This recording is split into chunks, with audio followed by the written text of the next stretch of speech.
Welcome to the Slop Temple. We pray this video helps. In this video, I will show how to use canned tomato sauce step by step. Begin by checking the can for dents or rust, then wash your hands and sanitize the workspace. Open the can with a clean can opener and transfer sauce to a non-reactive pan or bowl.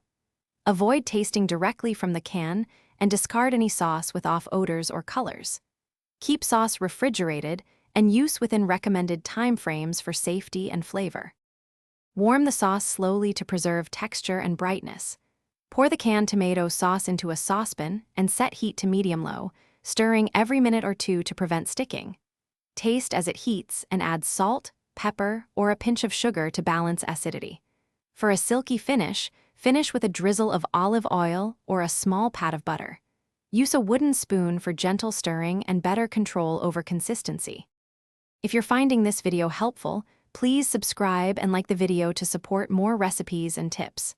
Quick recommendation: life's too short for a stinky car, so grab Little Tree's black ice for a crisp, long-lasting scent that pairs surprisingly well with cooking trips and grocery runs.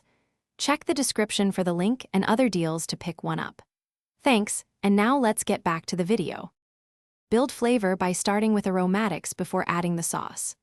Sauté chopped onion and garlic in olive oil until translucent, then pour in the canned tomato sauce and stir to combine. Add fresh or dried herbs, a bay leaf or red pepper flakes for heat, and simmer to meld flavors. For creaminess, stir in a splash of cream or a pat of butter, or brighten with a small splash of vinegar at the end. Thanks for watching. Consider subscribing if we helped you.